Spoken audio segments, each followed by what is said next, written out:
बाकी लोग धीरे धीरे जो है ऐड होते रहेंगे, ठीक है। Good morning JD. उज्जवल, आपको आपका नाम पसंद नहीं है क्या? उज्जवल, आपको आवाज आ रही है मेरी?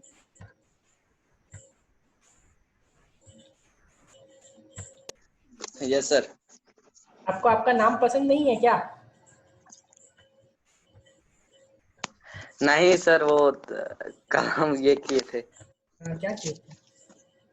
रूल्स भूल गए क्या? रूल्स जब चेंज जूम कर लेंगे क्लास सर। स्टार्ट, हाँ चेंज कर लीजिए। जूम क्लास स्टार्ट किया था उसी टाइम बताया था कि ओके। सबको अपने नाम के साथ जोड़ना है। Cute boy, boy, killer, sand, ये सब रहेगा तो सीधा ही आउट कर दो।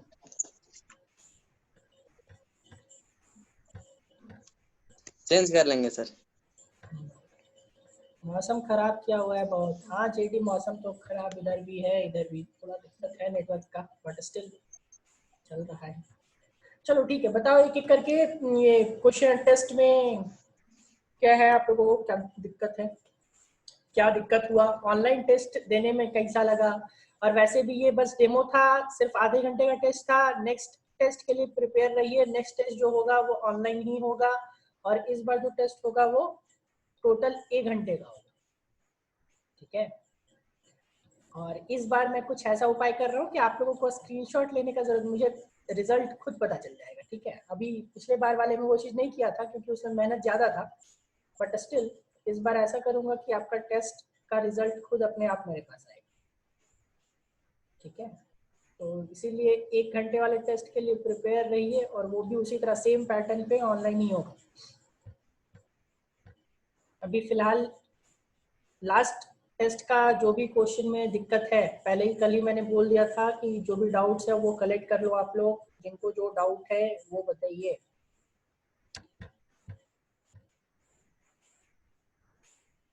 कौन सा क्वेश्चन जेडी?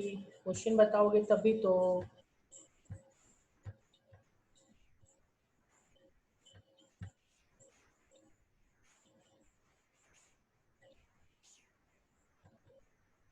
सारा रिजल्ट नहीं मिला, सारा रिजल्ट मिला है बट फिर भी स्टिल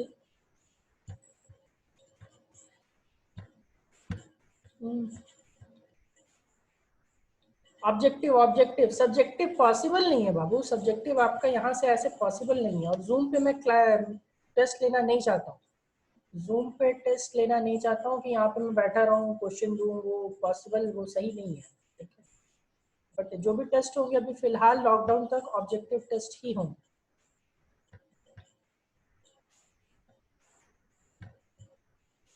चलो ठीक है, मैं एक काम करता हूँ, मैं क्वेश्चन शेयर करता हूँ, एक एक करके सारे क्वेश्चन देख लेते हैं हम लोग। बाकी जिनको जिस क्वेश्चन में दिक्कत होगा वो आप लोग बताओगे, ठीक है।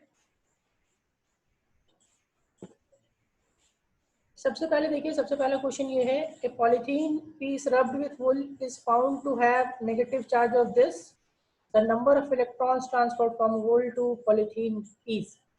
कितने लोगों को इसमें दिक्कत है? पहला क्वेश्चन। किसी को अगर दिक्कत है तो बताइए, नहीं तो फिर मैं आगे बढ़ता जाऊंगा।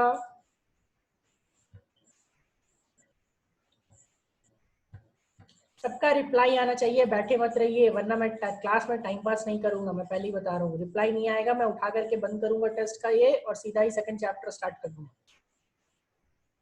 डाउट डिस्कस कर रहा हूँ तो सबका जवाब आना चाहिए।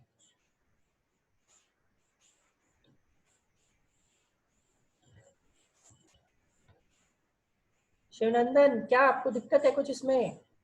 यस सर आप बोले।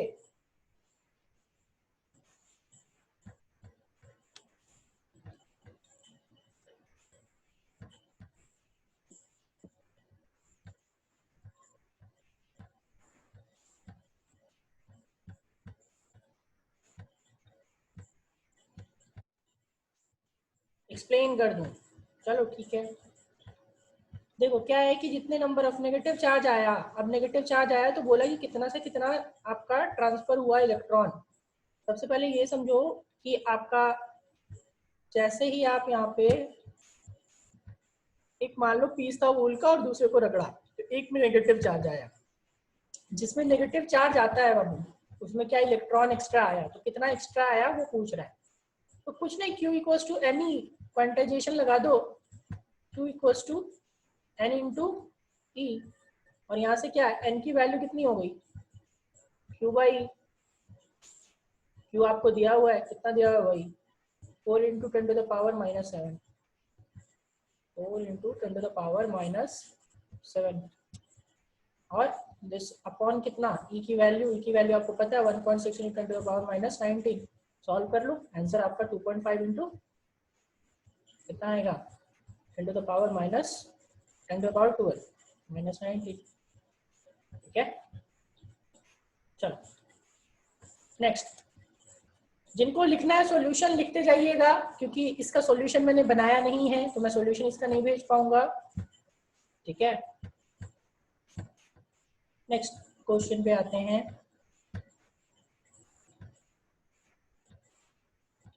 नेक्स्ट क्वेश्चन था आपका, according to Gauss theorem electric field of an infinitely long straight wire is proportional to, किसी को दिक्कत इसमें, मैक्सिमम लोगों का सही होना चाहिए ये, इसका बताया था मैंने कि फॉर्मूला याद रखना है।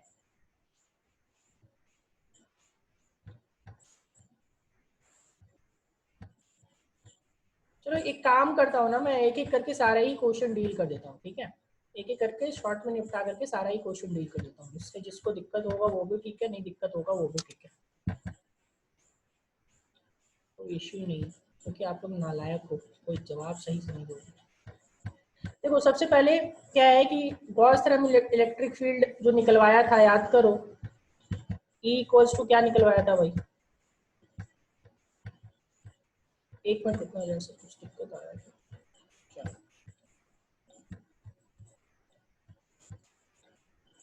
E इक्वल्स टू याद करो निकलवाया था 2k lambda by are, E की जो वैल्यू आई थी वो क्या आई थी, लॉन्ग स्ट्रेट वायर की वजह से 2k लैम्डा बाई आर, देख लो यहाँ पे किसके प्रोपोर्शनल है, 1 बाई आर के प्रोपोर्शनल है, इसमें दिक्कत ही नहीं होना चाहिए था, ठीक है। 2 पाई लैम्डा बाई आर नहीं, 2k लैम्डा बाई आर उज्जवल, 2 पाई कहाँ से आ गया आपका, ये फॉर्मूला, या फिर इसी को दूसरे तरीके से लिखना बताया था, दूसरा तरीका याद करो, lambda by 2 pi epsilon naught are, ये था, दोनों ही फॉर्मूला वैलिड है, आप जो यूज करना चाहो यूज कर सकते हो। Next question number 2, question number हो गया, क्वेश्चन नंबर 3 पे आते हैं। टू स्फेरिकल कंडक्टर, थोड़ा सा बड़ा क्वेश्चन है बट बहुत आसान सा क्वेश्चन है, एनसीईआरटी का क्वेश्चन है, ठीक है। देखो जो भी चीजें ये बोल रहे हैं हम लोग एक एक साथ करके ना करते जाएंगे साथ साथ, ठीक है। देखो दो स्फेरिकल कंडक्टर है बी और सी, इक्वल रेडियस का, मैंने यहाँ पे बी बना लिया और यहाँ पे एक सी बना लिया, ठीक है। क्या बोला, इक्वल चार्ज है, ठीक है, carrying equal charges in them repel each other with force F, मतलब दोनों के बीच का जो फोर्स है वो एफ फोर्स लग रहा है, और एफ फोर्स लगने के बाद, इस एफ फोर्स में लगने के बाद क्या हुआ, यहाँ पे इस पे इक्वल चार्ज था, इक्वल चार्ज यानी कि ये क्यू रहेगा और ये क्यू था। A third spherical conductor having same radius as that of B, मतलब कि सेम रेडियस है बट अनचार्ज, देखो ये था आपका बी था और ये था सी, अब क्या हुआ, एक और ला रहा है स्फीयर, और एक और स्फीयर ला रहा है, उसका रेडियस सेम है और रेडियस अनचार्ज है, is brought in contact with B, मतलब ए को बी से टच कर दिया, देखो ए को क्या किया, बी से टच कर दिया, ठीक है, ये हो गया आपका, ए बी से टच हो गया। अब क्या बोल रहा है कि टच करने पे then brought in contact with C, तो यहाँ पे जब टच किया, सोचो ध्यान से मेरी बात को सुनना, यहाँ पे टच किया तो क्या होता है, इस पे चार्ज 0 है, ये था स्फीयर नंबर ए, स्फीयर का ये क्या नाम था, ए। अब इस दोनों को जब आप अलग करोगे तो ये क्यू चार्ज दोनों में डिस्ट्रीब्यूट हो जाएगा, क्योंकि हमेशा चार्ज इक्वली डिस्ट्रीब्यूट होगा, तो ये क्यू है। तो अब जब दोनों को अलग करोगे, यानी कि एक ए को बनाया यहाँ और बी को बनाया यहाँ, ठीक है, और यहाँ पे तो आपका सी का सी था ही, ठीक है। तो पहले बी पे चार्ज क्यू था और इस पे चार्ज कुछ नहीं था, टच किया, टच करने के बाद दोनों पे चार्ज हो जाएगा Q/2, इस पे चार्ज हो जाएगा Q/2, और सी पे अभी तक चार्ज जो है वो Q ही है, ये है A, ये है B और ये है C। नाउ नेक्स्ट स्टेप में बोलता है कि brought in contact with B, then brought in contact, मतलब बी से लगाने के बाद फिर सी पे लगाया, तो सी पे लगाया, तो चलो सी पे लगाते हैं, फिर देखते हैं क्या होता है। इस बार इस नेक्स्ट स्टेप में हमने क्या किया, बी तो एज इट इज ही है, तो बी को एज इट इज ड्रॉ कर दो भाई, ठीक है, ये बी ऐसे ही रह गया।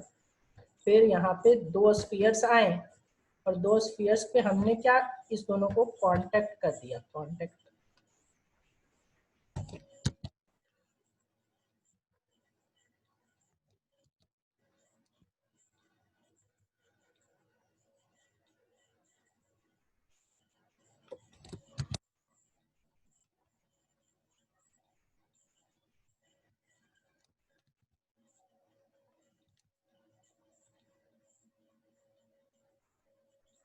एक्चुअली सही से ड्रॉ हो नहीं रहा है, बट स्फीयर, चलो मैं इससे बना देता हूँ, फ्री फॉर्म से बना देता हूँ।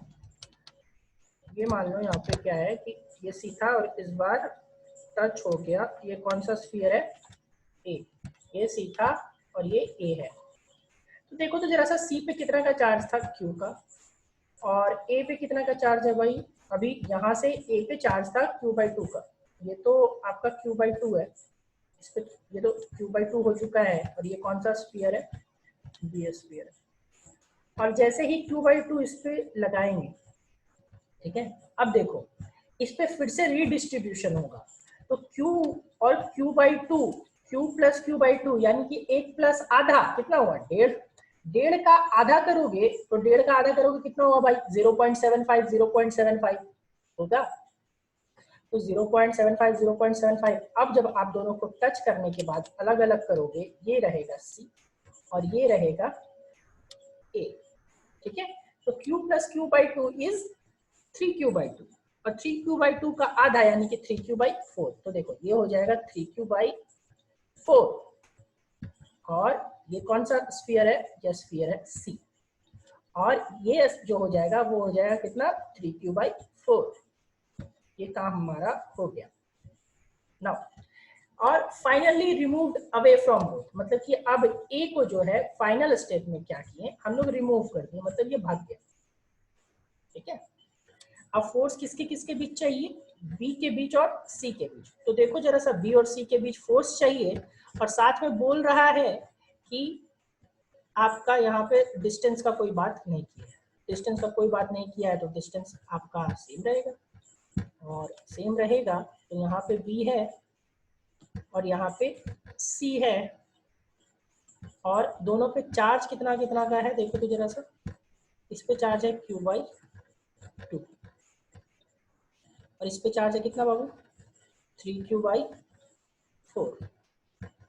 तो देखो पहले चार्ज था Q और Q, तब फोर्स था F, अब चार्ज है कितना Q/2 और 3Q/4, तब कितना होगा, तो कुछ नहीं करना है, आगे का कोएफिशिएंट को मल्टीप्लाई कर दो, तो आगे का कोएफिशिएंट को मल्टीप्लाई करोगे तो कितना हो गया बाबू, 1/2 इंटू 3/4, तो 3/8, तो यानी कि आंसर विल बी 3F/8, 3/8 है ना, आंसर विल बी 3F/8, ठीक है। देखो यहाँ पे टिक भी किया हुआ है आपका 3F/8 में। चलो अब बताओ सबको चैट में, सबको क्लियर हो गया ये, is this question clear to everyone?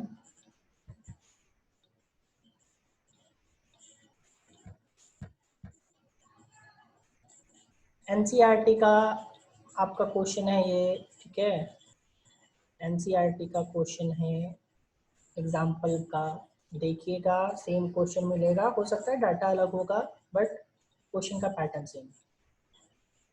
Last step में कुछ नहीं करना है, बस ये शॉर्टकट में मैंने शॉर्टकट में निपटाया है। यहाँ पे Q और Q के बीच का फोर्स कितना था F, तो Q के आगे कोएफिशिएंट कितना आ गया 1/2, यहाँ पे क्यू क्या आ गया, कोएफिशिएंट कितना आ गया 3/4, तो answer will be 3/8, 3/8 times of F. ये शॉर्टकट है, सेम डाटा है तब तो अच्छी बात है, सेम डाटा है तो यही चीज है, ठीक है। एग्जाम्पल का क्वेश्चन है ये एनसीईआरटी। चलो नेक्स्ट आते हैं क्वेश्चन नंबर 3 पे।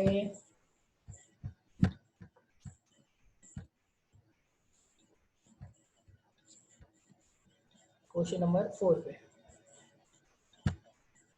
क्वेश्चन नंबर 4 क्या बोल रहा है, क्वेश्चन नंबर 4 बोल रहा है 3 charges of 1 microcoulomb placed at the corners of an equilateral triangle, if the force between any two charges be F, then the net force on either charge will be, okay ठीक है। Triangle वाला question करवा चुका हूँ already, ठीक है। देखो सबसे पहले इक्विलैटरल ट्रायंगल आपको दिया हुआ है, तो चुपचाप कुछ नहीं करना है, इक्विलैटरल ट्रायंगल ड्रॉ कर लो। अब इक्विलैटरल ट्रायंगल के यहाँ पे ईच वर्टिसेस पे कॉर्नर्स पे 1 माइक्रोकूलम का चार्ज दिया हुआ है, तो आप क्यू मान लो, बाद में क्यू की वैल्यू +1 माइक्रोकूलम पुट कर देना, क्या दिक्कत है। और finally force between any two charge बोल रहा है कि इसके बीच, मान लो इसके बीच फोर्स कितना है F, और इसके बीच भी फोर्स F है, तो पूछ रहा है कि net force on either charge, मतलब इस चार्ज पे नेट फोर्स कितना होगा। तो ये F है और ये F है, तो आपको तो पता है ना वेक्टर फॉर्म से F नेट का इक्वेशन क्या होता है, F नेट का इक्वेशन होता है √F1² + F2² + 2F1F2 कितना cos 60 डिग्री। क्यों cos 60 भाई, इक्विलैटरल है और ये एंगल कितना 60 डिग्री। तो कुछ नहीं करना है, चुपचाप यहाँ पे वैल्यू पुट करनी है, ठीक है।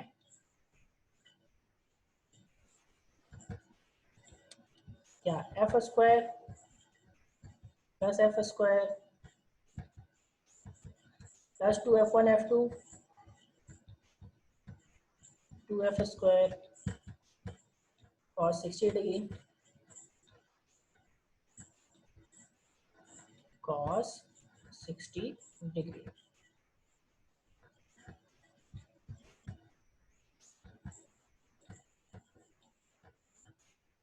अब cos 60 डिग्री, cos 60 की वैल्यू आपको पता है ऑलरेडी, cos 60 की वैल्यू 1/2 पुट करेंगे। फाइनल जब आप इसको सॉल्व करोगे तो एफ नेट की जो वैल्यू आएगी वो आएगी कितनी, √3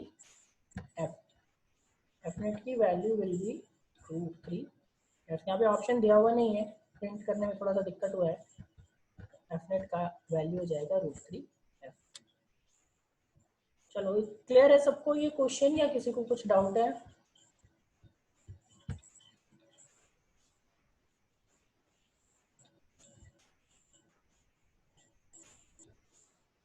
किसी को भी कोई डाउट है तो बताइए, नहीं तो नेक्स्ट आगे बढ़ूंगा मैं। ठीक है नेक्स्ट आगे बढ़ते हैं हम लोग।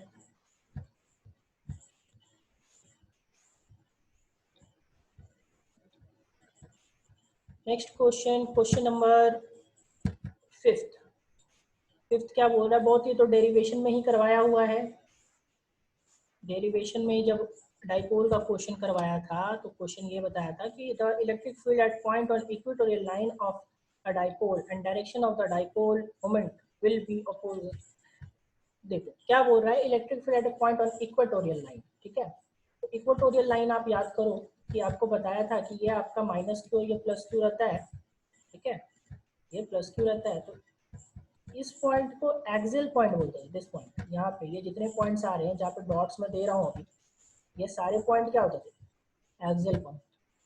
और ये सारे पॉइंट्स इसके ऊपर जो जाएंगे या परपेंडिकुलर जो बनेंगे, इस पॉइंट को हम लोग बोलते थे इक्वेटोरियल पॉइंट। और इक्वेटोरियल पॉइंट पे जो नेट इलेक्ट्रिक फील्ड जाता था वो इस साइड जाता था। देखो डाइपोल का डायरेक्शन इस साइड है, माइनस से प्लस, ये पी का डायरेक्शन है और ये ई का डायरेक्शन हो गया, तो दोनों किस डायरेक्शन में भाई, अपोजिट डायरेक्शन में, ठीक है। देख लो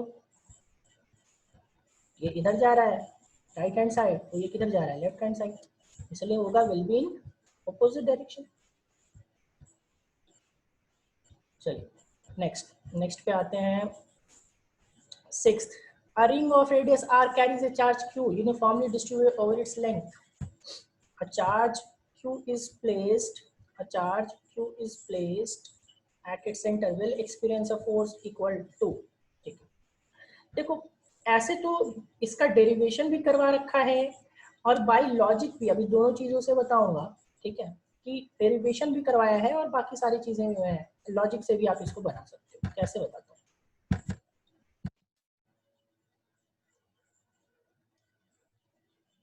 देखो मान लो हमारे पास कोई एक सर्कल यहाँ पे है, तो इस सर्कल के वजह से रिंग जो आपको बताया था ऐसा वाला रिंग, तो ये रिंग के वजह से एक्सिस जो था हम लोगों का, ये ऐसा रिंग था और यहाँ पे ये एक्सिस था, ये डिस्टेंस x लेते थे और ये रेडियस इसका मान लो r लेते थे, ठीक है, रेडियस r लेते थे। तो इसके वजह से जो इलेक्ट्रिक फील्ड निकलवाया था वो निकलवाया था k क्यू x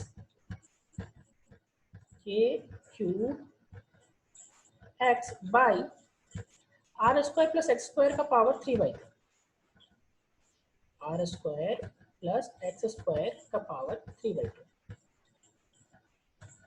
अब सोचो ये बोल रहा है कि x की जो वैल्यू है वो 0 आ जाए, ठीक है, सेंटर पे पहुंच जाए। तो सेंटर का मतलब क्या, अभी ये पॉइंट P है, अभी ये पॉइंट P है,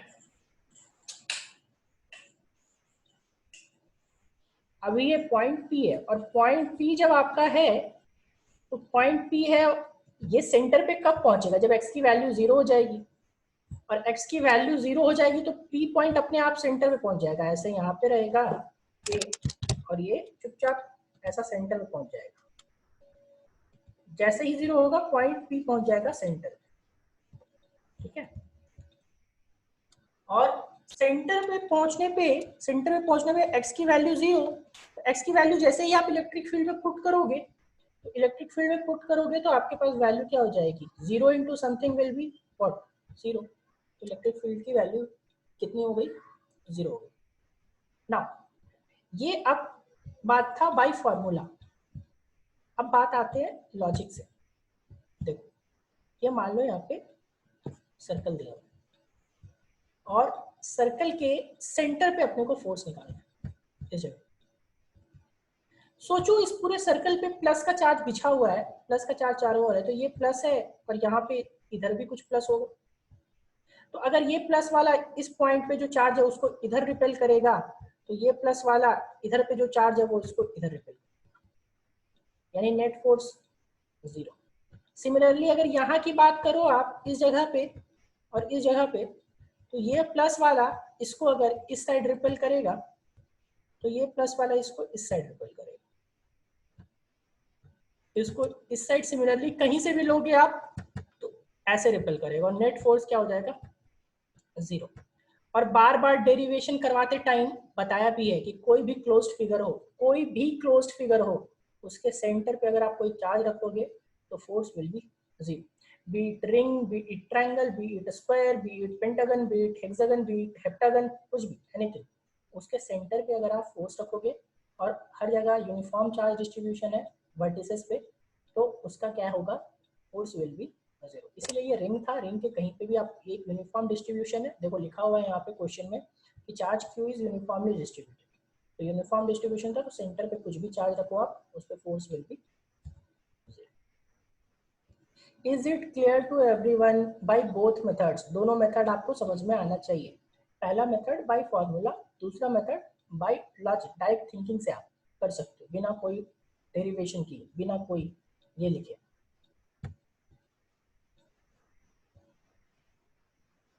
एग्जाम में अगर आपका आया, सपोज अगर आपका एग्जाम में आया, तो बाय लॉजिक मत लिखना, डिपेंड करेगा कि आप क्या दिया हुआ है, कितने मार्क्स का वो क्वेश्चन है। 2 मार्क्स का क्वेश्चन है तो आप सेकंड वाले मेथड, ये वाला मेथड से सॉल्व करोगे। अगर 3 मार्क्स का क्वेश्चन है तो आप ये मेथड से सॉल्व करोगे। अगर 5 मार्क्स का क्वेश्चन है तो पहले ये फॉर्मूला को प्रूफ करोगे, इस फॉर्मूला को पहले प्रूफ करोगे और देन एक्स की वैल्यू 0 करोगे। तो मैं आपको सारी चीजें बता रहा हूँ। ये क्वेश्चन आपका 2 मार्क्स में भी आ सकता है, 3 मार्क्स में भी आ सकता है, 5 मार्क्स में भी आ सकता है। 2 मार्क्स वाला मतलब ये फॉर्मूला, 3 मार्क्स वाला यानी कि डायरेक्ट फॉर्मूला लिखिए, एक्स की वैल्यू 0 पुट कीजिए और उसको सॉल्व कीजिए। 5 मार्क्स वाला यानी कि पहले ये फॉर्मूला प्रूफ करोगे और फिर एक्स की वैल्यू 0 पुट करोगे। नेक्स्ट आते हैं क्वेश्चन नंबर 7 पे।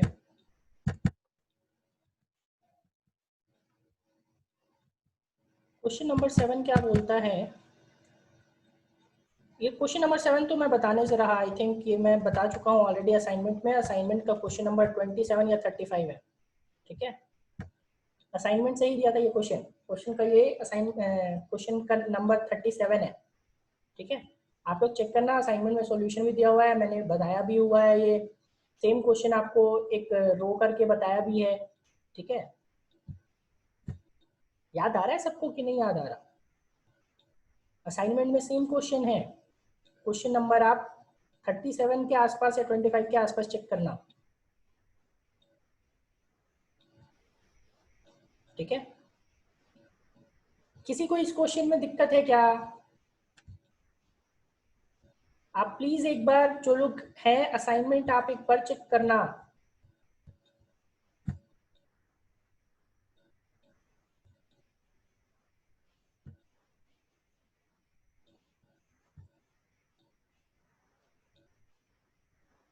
क्वेश्चन नंबर 37, हाँ क्वेश्चन नंबर 37 ही है।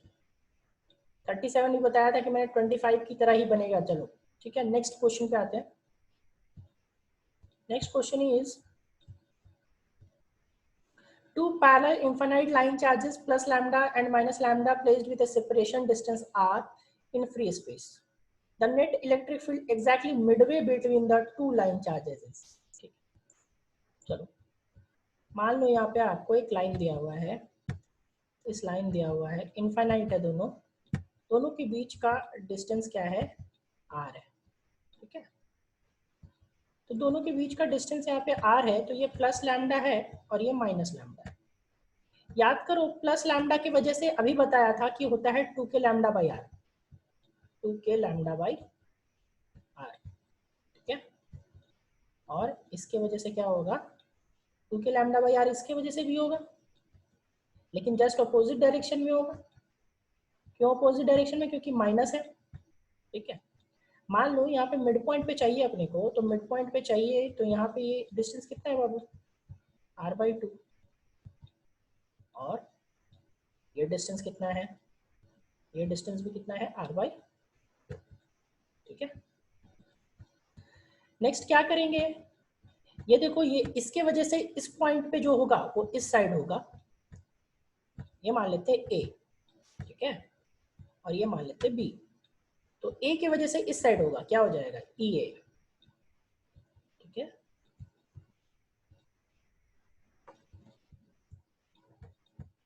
ये हो जाएगा ई ए, और ये क्या? ई बी, ठीक है। और फाइनल क्या हो जाएगा? देखो दोनों अपोजिट डायरेक्शन में, तो क्या करेंगे? E A minus E B, net electric field क्या हो जाएगा? E A minus E B, क्योंकि अपोजिट डायरेक्शन में है,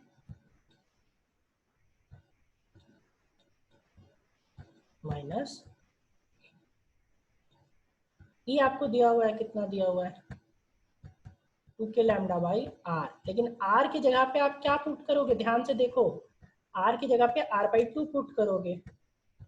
ये कितना? r/2, यानी कि यहाँ पे r/2 आ गया, और माइनस, साथ में माइनस, और इसका लैम्डा तो माइनस है, तो माइनस माइनस यहाँ पे लिखेंगे minus 2k lambda by r/2। देखो तो ये 2 से ये ऊपर जाएगा तो 4k लैम्डा बाई आर, और ये माइनस माइनस कितना? प्लस, तो प्लस यहाँ पे कितना? 4k लैम्डा बाई आर, ठीक है। और 4k कितना हो गया? 8k lambda by R, 8k lambda by are.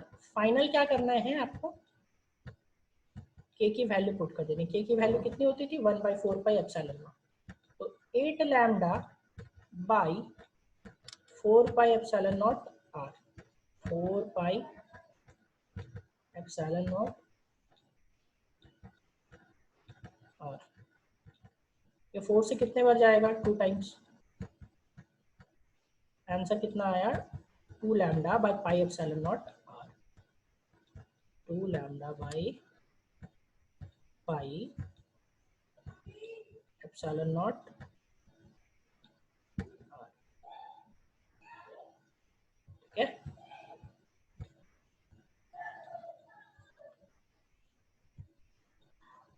चलिए सबको क्लियर हुआ ये कि किसी को कोई डाउट है? बताओ।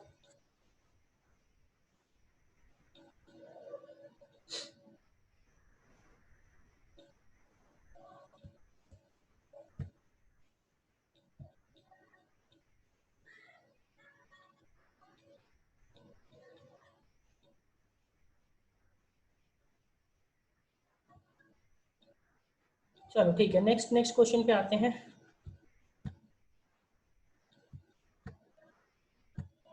नेक्स्ट क्वेश्चन है आपका dimension of electric field intensity. सबको क्लियर है? ये डेरिवेशन करवा रखा है तो सबको ये आप अपने आप से डील कर सकते हो ये इसको। ठीक है,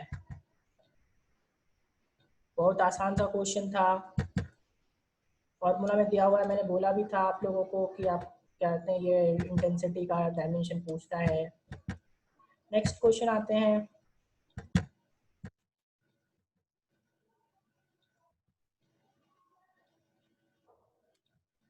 The electric field at a distance 3r by 2 from the center of a charge is conducting a spherical cell of radius r is e. The electric field at a distance r by 2. देखो ये बस बहुत बड़ा सा थोड़ा सा उल्लू बनाने वाला क्वेश्चन है। याद करो हमने जब डेरिवेशन किया था मैंने आपको बताया था कि इलेक्ट्रिक फील्ड के अंदर कोई आपका इलेक्ट्रिक फील्ड मतलब स्फेरिकल सेल के अंदर हॉलो स्फीयर के अंदर कोई इलेक्ट्रिक फील्ड नहीं होता। 3r/2 पे 3r/2 यानी कि कितना हो गया? डेढ़ यानी 1.5 यानी 1.5 कहीं यहाँ पे बाहर आएगा। 1.5 यहाँ पे आपका इलेक्ट्रिक फील्ड दिया हुआ है E, तो हॉलो स्फीयर की वजह से बाहर इलेक्ट्रिक फील्ड होता है। बट अभी पूछ दिया r/2 यानी कि कितना? आधा यानी कि 1/2, तो यहाँ पे अंदर लेंगे तो बाबू अंदर इलेक्ट्रिक फील्ड जो होता है वो तो डिराइव ऑलरेडी कर रखा है ना, तो 0 होता है। इसमें तो कुछ सोचने वाली बात ही नहीं थी। ठीक है, क्योंकि वहाँ पे कोई चार्ज होता ही नहीं। स्फेरिक जो हॉलो स्फीयर होता है उसके अंदर कोई चार्ज नहीं होता, कोई चार्ज नहीं होता, तो उसके वजह से यहाँ पे क्या हो जाएगा? 0। चलो नेक्स्ट क्वेश्चन आते हैं, क्वेश्चन नंबर 11। ठीक है, क्वेश्चन नंबर 11 में the electric field near conducting surface having a uniform surface charge density sigma. बता भी चुका हूँ, सिग्मा बाय एप्सिलॉन प्रूफ कर चुका हूँ। ठीक है, कि जो शीट होता है वो मान लो शीट ऐसा बना हुआ है, तो इस शीट में ऐसा बना हुआ है तो इसमें कैसा है? इस साइड में इधर जाता है इलेक्ट्रिक फील्ड और क्या होता है? Sigma by epsilon not. देखो ये इससे कितना एंगल बनाएगा? 90 डिग्री का बना रहा है। ठीक है, ये एंगल कितना है? 90 डिग्री का। ठीक है, तो कितना होगा? Sigma by epsilon naught and is normal to the surface. ये थिन शीट की बात कर रहा है। वैसे थिक शीट होता तो सिग्मा बाय 2 एप्सिलॉन नॉट हो जाता। याद करो मैंने 2 बताया था, थिन और थिक। तो ये जो बात कर रहा है वो थिन की बात कर रहा है। ठीक है, नेक्स्ट चार्ज देखो, charge q is enclosed by Gaussian spherical surface of radius r. If the radius is doubled, then the outward flux will be। Babu radius पर डिपेंड ही नहीं करता फ्लक्स। जो फ्लक्स होता है वो क्या होता है? q by epsilon not. Flux अगर आपको याद हो तो फ्लक्स जो होता है वो q by epsilon नॉट। कहीं पे भी यहाँ पे रेडियस है क्या? रेडियस तो है ही नहीं, तो रेडियस बढ़ाओ घटाओ कुछ भी करो क्या फर्क पड़ेगा? कुछ नहीं पड़ेगा। चार्ज बढ़ाते घटाते तो कुछ फर्क पड़ता।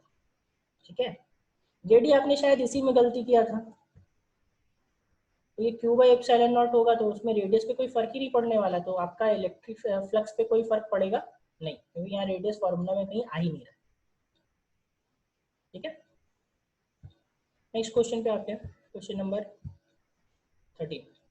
ऐसा यूनिट ऑफ इलेक्ट्रिक फ्लक्स, ये भी बहुत आसान है, बता ही रखा है। ठीक है, ये भी आपको खुद से ही देखना है, नोट्स में दिया हुआ भी है, बुक में भी दिया हुआ है, चेक कीजिएगा। बाकी बाकी पॉसिबल नहीं है। वैसे वोल्ट मीटर जो है वो सेकंड में बताऊंगा, अभी सेकंड में वोल्ट मीटर कैसे आता है, बट बाकी पॉसिबल ही नहीं। Next, a charge q is placed at the corner of a cube of side a, the electric flux through cube is। ये भी क्वेश्चन आपको बता रखा है, क्लास का क्वेश्चन है। कॉर्नर पे होता है तो वो आपका 8 क्यूब से शेयर होता है, इसीलिए एक टोटल क्यूब से क्यूब एप्सिलॉन नॉट, तो 8 क्यूब से कितना? 8 क्यूब से अगर क्यूब एप्सिलॉन नॉट तो एक क्यूब से कितना? Q/8 epsilon not.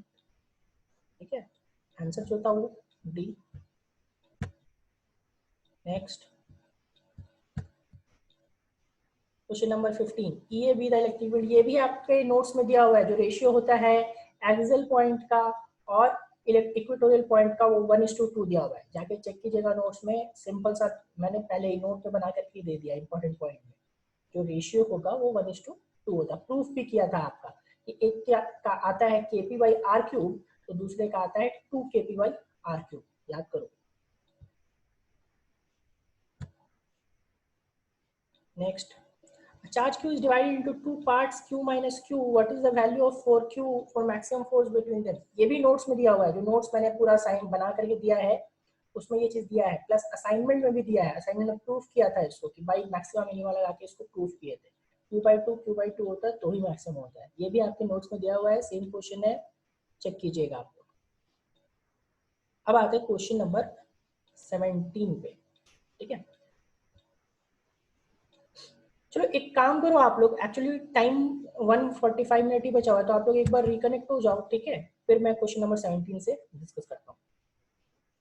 एक बार सब डिस्कनेक्ट कर रहा हूँ मैं, फिर से तुरंत कनेक्ट होइए 5 मिनट के लिए, क्योंकि 3-4 क्वेश्चन बचा हुआ है, इसको डील करके हम लोग खत्म करेंगे।